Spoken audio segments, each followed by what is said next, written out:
بسم اللہ الرحمن الرحیم۔ ایسے ہی سچے اور دلچسپ واقعات سننے کے لیے ہمارے چینل کو سبسکرائب کریں۔ یہاں سے سفر کرتے ہوئے خواجہ صاحب رحمۃ اللہ علیہ بلخ پہنچے اور پھر بلخ کے بعد کچھ عرصے تک غزنی میں آرام کیا۔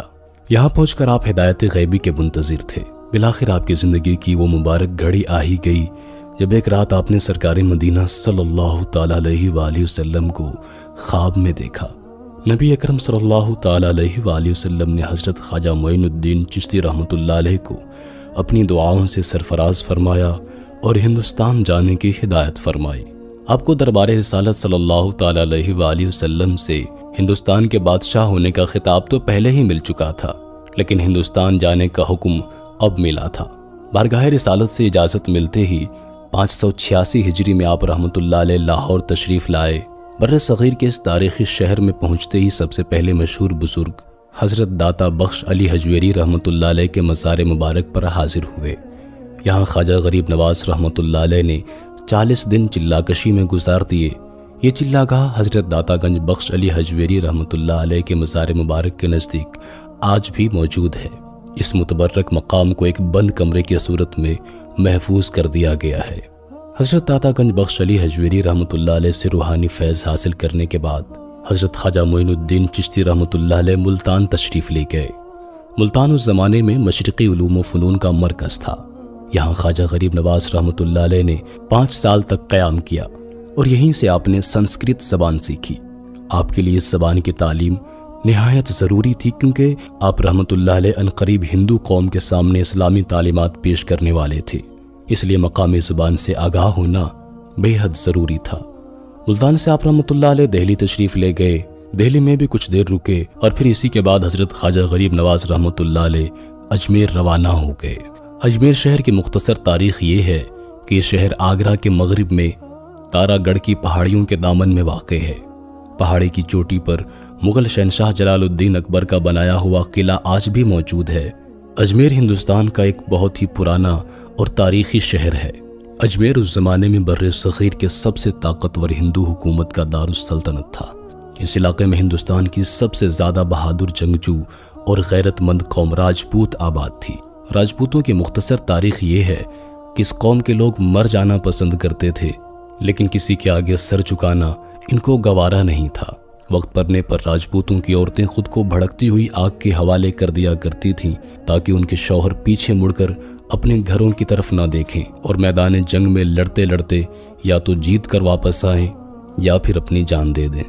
یہ تھا اس قوم کا مزاج جسے حضرت خواجہ غریب نواز رحمۃ اللہ علیہ عنقریب خدائے وحدہ لا شریک کا پیغام سنانے والے تھے۔ دوستوں، اس وقت دہلی اور اجمیر پر پرتھوی راج چوہان کی حکومت ہوا کرتی تھی۔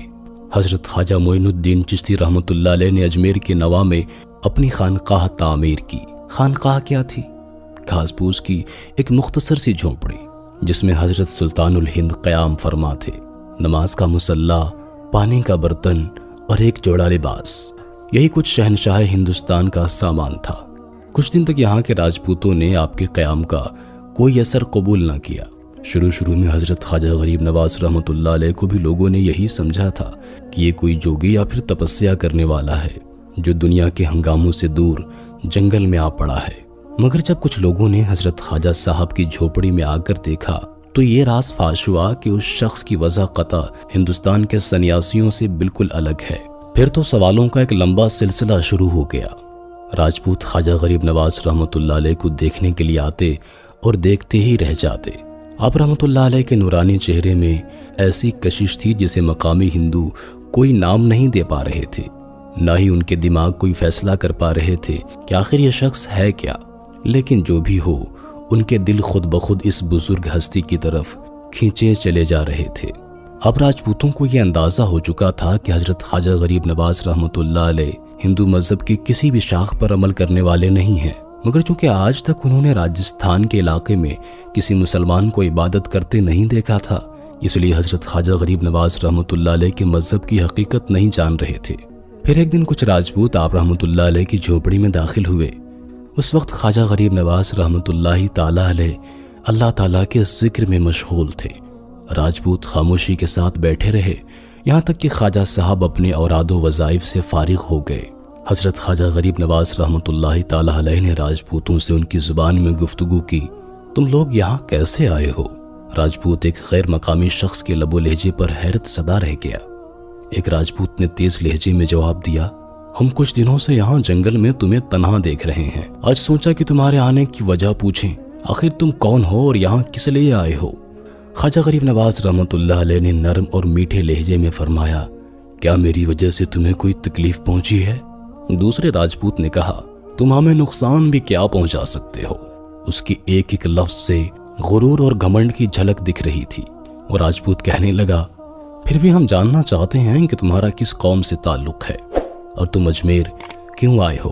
خواجہ غریب نواز رحمۃ اللہ تعالی علیہ نے پرجلال لہجے میں فرمایا، میں مسلمان ہوں اور تمہیں اپنے اللہ کا پیغام پہنچانے آیا ہوں۔ مسلمان کا نام سنتے ہی راجپوت چونک پڑا، ان کے ذہنوں میں بے شمار پرچھائیاں لرزنے لگی۔ ایک راجپوت نے نہایت تند و تیز لہجے میں پوچھا، کیا تم شہاب الدین غوری کی قوم سے تعلق رکھتے ہو؟ اس کے الفاظ میں ساری نفرتیں سمٹ آئی تھیں۔ خواجہ غریب نواز رحمۃ اللہ تعالی علیہ نے فرمایا، ہاں وہ بھی میرا دینی بھائی ہے۔ اب رحمۃ اللہ علیہ راجپوتوں کے لہجے سے صاف سمجھ چکے تھے کہ ان کے اندر کیا چل رہا ہے، چنانچہ آپ نے بھی اپنی آواز کو بلند رکھا۔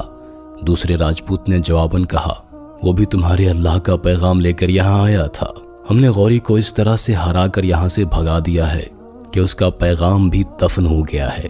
خواجہ صاحب نے جب یہ سنا تو آپ رحمۃ اللہ علیہ کے جلال میں اور زیادہ اضافہ ہو گیا، فرمانے لگے، اللہ کا پیغام کبھی دفن نہیں ہوتا۔ تم سے پہلے یہاں کتنی قومیں آباد تھیں، آج تم ان کے نشان بھی تلاش نہیں کر سکتے۔ اگر ساری دنیا بھی تمہاری ہو جائے تو خدا کی خدائی میں کوئی فرق نہیں آتا۔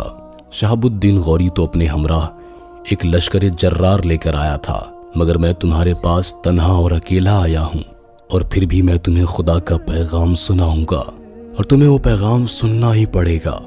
اگر تم اپنے کان بند بھی کر لوگے تو تمہاری سماعتوں میں شگاف پڑ جائیں گے، چاہے اس کشمکش میں پورا ہندوستان زیر و زبر ہو جائے، لیکن وہ پیغام تمہارے دل کی گہرائیوں میں اتر کر رہے گا۔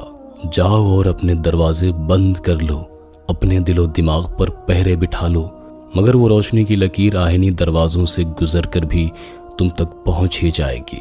یہ ایک اور بڑا دعویٰ تھا اور ایک ایسے انسان کی طرف سے کیا گیا تھا جو ایک سرکش قوم کے حلقے میں بالکل تنہا اور اکیلا تھا۔ راجپوتوں کو خواجہ صاحب کی بے باکی ناگوار گزری۔ وہ کہنے لگے کہ ہم اپنی زمین پر یہ سب کچھ برداشت نہیں کر سکتے۔ ایک راجپوت نے اپنی روایتی غرور کا مظاہرہ کرنے کی کوشش کی۔ خواجہ صاحب نے پرجلال لہجے میں فرمایا، یہ زمین اللہ کی ہے، اگر کسی انسان کی ملکیت ہوتی تو تمہارے باپ دادا موت کا ذائقہ نہ چکھتے اور اس زمین کو اپنے ساتھ اٹھا کر لے جاتے۔ ہم سب اس زمین پر اللہ کے کرایہ دار ہیں اور ان قریب ایک ایک کر کے اس کی بارگاہ میں حاضر ہونے والے ہیں۔ دوسرے راجپوت نے بگڑ کر کہا، ہم کسی اللہ کو نہیں مانتے، زمین و آسمان پر ہمارے دیوتاؤں کی حکومت ہے۔ اگر تم یہاں مزید رہنا چاہتے ہو تو تمہارے قیام کی ایک ہی صورت ہوگی کہ تم آئندہ اپنی زبان پر اللہ کا نام نہیں لاؤ گے۔ اسلام کے ظاہر کرنے پر یہ پہلے پابندی لگائی گئی تھی۔ خواجہ صاحب فرمانے لگے، میرے لیے تو اللہ ہی سب کچھ ہے۔ خواجہ صاحب رحمۃ اللہ علیہ کے چہرے مبارک پر ایک عجیب رنگ ابھر آیا۔ خواجہ غریب نواز رحمۃ اللہ علیہ کی آواز دوبارہ گونجی، میں اللہ رب العزت کے نام سے زندہ ہوں اور تمہیں بھی اس کے نام کی برکت سے زندہ کرنے آیا ہوں۔ خواجہ صاحب کے اس جواب پر راجپوت خفا ہونے کی بجائے ہنس پڑے اور کہنے لگے، تمہیں اپنی زندگی کے لیے نہ اچھی غذا میسر ہے، نہ لباس اور نہ ہی رہنے کے لیے مکان۔ پہلے اپنے آپ کو تو زندہ رکھ کے دکھا دو، اس کے بعد ہمیں زندہ کرنے کی بات کرنا۔ خواجہ صاحب فرمانے لگے، میری زندگی کے لیے ایک جوڑا لباس، 4 گز زمین اور جنگلی پھل ہی کافی ہیں۔ تم اپنی فکر کرو، اتنی شان و شوکت کے باوجود بھی آنے والا وقت تمہاری سانسیں چھین لے گا، پھر تم اس دنیا میں داخل ہو جاؤ گے جہاں آگ کے سوا کچھ بھی نہیں ہوگا۔ ایک راجپوت کہنے لگا، ارے آخر تم کس اللہ کی بات کرتے ہو؟ تمہارے اللہ کا وہ کون سا پیغام ہے جو تم ہمیں سنانا چاہتے ہو؟ حضرت خواجہ غریب نواز رحمۃ اللہ علیہ کے ہونٹوں پر ایک دل نواز مسکراہٹ آئی اور خواجہ صاحب نے سنسکرت زبان میں سورہ اخلاص یعنی قل هو اللہ احد کا ترجمہ کرتے ہوئے فرمایا، اللہ ایک ہے، اس کا کوئی شریک نہیں، وہ ہر چیز سے بے نیاز ہے، نہ اس کی کوئی اولاد ہے اور نہ ہی کوئی اس کا باپ۔ پھر خواجہ صاحب فرمانے لگے، اللہ کو سب سے زیادہ یہ بات ناپسند ہے کہ انسان اسے چھوڑ کر کسی دوسرے کی پوجا کرنے لگے۔ آخر وہ تمہارے خدا کیسے ہو سکتے ہیں جن مورتیوں کو تم نے اپنے ہاتھوں سے بنایا ہے؟ یہ پتھر کی مورتیاں جو اپنی جگہ سے ہل بھی نہیں سکتی، تم کس امید پر ان کے آگے اپنا دامن پھیلاتے ہو؟ یہ تو خود تمہاری محتاج ہیں کہ تم انہیں ایک مقام سے اٹھا کر دوسری جگہ پر رکھتے ہو۔ راجپوت غصے میں لال ہو گئے اور ان کی تلواریں بے نیام ہو گئیں۔ وہ اس مسلمان فقیر کا کام تمام کرنا چاہتے تھے جو ان کے سامنے ان کے دیوتاؤں کی بے عزتی کر رہا تھا، لیکن اس کے باوجود بھی خواجہ صاحب رحمۃ اللہ علیہ نے ان کو کرم کی نگاہ سے دیکھا۔ اچانک ایک بجلی کی لہر آئی۔ وہ راجپوت جن کی بہادری کی شہرت پورے ہندوستان میں تھی، آج خواجہ غریب نواز رحمۃ اللہ علیہ کے سامنے وہ جھوٹی ثابت ہو رہی تھی۔ ان کے جسموں پر لرزہ طاری ہو گیا تھا، ان کی تلواریں ہاتھوں سے چھوٹ گئی اور پھر وہ بھاگ کھڑے ہوئے۔ یہ ایک عجیب و غریب منظر تھا۔ وہ راجپوت جو کچھ دیر پہلے اپنی روایتی غیرت و شجاعت کے افسانے بیان کر رہے تھے، خواجہ صاحب کی ایک نگاہ کی تاب نہ لا سکے اور ایسے بھاگ کھڑے ہوئے جیسے کوئی طاقتور دشمن ان کے پیچھے پڑا ہو۔ راجپوت سپاہیوں میں کچھ دن تک اس واقعے کا ذکر سرگوشیوں میں ہوتا رہا۔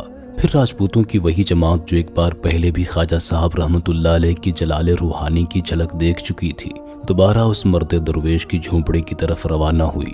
کچھ ساتھیوں نے انہیں مسلمان درویش کی طرف جانے سے باز رکھنے کی کوشش کی، مگر وہ یہ کہتے ہوئے اپنے گھروں سے نکلے تھے کہ اس فقیر نے ہماری دیوتاؤں کی توہین کی ہے، ہمارے آباء و اجداد کی رسموں کو برا کہا ہے، ہم اس سے اس کا انتقام ضرور لیں گے۔ راجپوت اپنے ہاتھوں میں تلواریں سجائے اور دلوں میں نفرت و حسد کا غبار لیے ہوئے حضرت خواجہ غریب نواز رحمۃ اللہ علیہ کی جھوپڑی میں داخل ہو گئے۔ اس وقت آپ رحمۃ اللہ علیہ نماز ظہر ادا کر رہے تھے اور سجدے کی حالت میں تھے۔ راجپوت آپس میں باتیں کرنے لگے کہ اسی بے خبری کے عالم میں حضرت خواجہ صاحب کا کام تمام کر دیا جائے۔ راجپوتوں نے تلوار کو ہاتھ لگایا ہی تھا، مگر اس سے پہلے کہ تلوار کو بے نیام کرتے، خواجہ صاحب نے سجدے سے سر اٹھایا اور حالت قیام میں چلے گئے۔ راجپوت ایک مسلمان کے طرز عبادت کو بڑی حیرت سے دیکھ رہے تھے۔ یہ ایک ایسی پوجا تھی کہ کرنے والے کے سامنے نہ ہی کوئی مورتی تھی اور نہ ہی کسی گھنٹی کی آواز۔ وہ اپنے دونوں ہاتھ باندھے اس طرح کھڑا تھا جیسے اس کا جسم جم سا گیا ہو، بس ہونٹوں کو ہلکی ہلکی جنبش ہو رہی تھی، جیسے وہ زیر لب کسی سے باتیں کر رہا ہو۔ خواجہ غریب نواز رحمۃ اللہ علیہ قیام سے رکوع میں چلے گئے۔ راجپوت اپنی اپنی جگہ مستعد کھڑے تھے۔ پھر جیسے ہی خواجہ صاحب رحمۃ اللہ علیہ نے سجدہ ادا کرنے کے لیے زمین پر سر رکھا تو تمام راجپوتوں نے تلواریں کھینچنا چاہیں، مگر وہ اپنی کوششوں میں ناکام رہے۔ جسم کی پوری طاقت استعمال کرنے کے بعد بھی تلواریں نیام سے باہر نہ ہو سکیں۔ عجیب عالم تھا۔ ایک بار پھر نہ جانے کون سی خوف اور دہشت نے راجپوتوں کے دل و دماغ پر اپنا تسلط جما دیا تھا۔ کچھ دیر بعد خواجہ صاحب نے سلام پھیرا اور دعا کے لیے دونوں ہاتھ اٹھائے، پھر دعا سے فراغت پا کر راجپوتوں کی طرف متوجہ ہوئے۔ تمہاری مہمان نوازی کے لیے فقیر کے پاس جنگلی پھلوں کے سوا کچھ بھی نہیں۔ خواجہ صاحب فرمانے لگے، بیٹھ جاؤ، اپنی کھوئی ہوئی طاقت کو جمع کرو اور پھر جس ارادے سے آئے ہو اس پر عمل کر لو۔ فقیر تو خدا کی راہ میں گھر سے ہی سر پر کفن باندھ کر نکلا ہے، تم جیسے چاہو خنجر آزمائی کر کے دیکھ لو۔ اللہ کے درویشوں کے قتل کے لیے کسی اہتمام کی ضرورت نہیں ہوتی۔ خواجہ غریب نواز رحمۃ اللہ علیہ کے کشف نے راجپوتوں کے سفاک جذبوں کا راز اس طرح فاش کر دیا تھا کہ ان کے جسموں پر لرزہ طاری ہو گیا اور وہ ایک بار پھر سے بھاگ کھڑے ہوئے۔ فرار ہوتے وقت تمام بت پرست چیخ رہے تھے، یہ تو جادوگر ہے، سچ میں یہ بہت بڑا جادوگر ہے۔ راجپوتوں کے خیال میں جادو کی وجہ سے ہی ان کی ایسی حالت ہو سکتی تھی۔ اس کے بعد راجپوتوں کی وہی جماعت خواجہ معین الدین چشتی رحمۃ اللہ علیہ کی خدمت میں تیسری مرتبہ بھی حاضر ہوئی۔ محسوس ہوتا تھا جیسے بت پرستوں کے پیروں میں ایک زنجیر ہے اور وہ دور تک بھاگنے کے باوجود بھی ایک فقیر کے پاس واپس آنے کے لیے مجبور ہیں۔ بالآخر سالوں سے بت کی پوجا کرنے والے راجپوت خواجہ صاحب کے دست حق پرست پر مسلمان ہو گئے اور ایک ایسے مذہب میں داخل ہو گئے جہاں نہ کوئی بندہ تھا اور نہ ہی کوئی بادشاہ، جس مذہب میں چھوت اچھوت دونوں برابر تھے، کالا گورا امیر غریب ہر شخص برابر تھا۔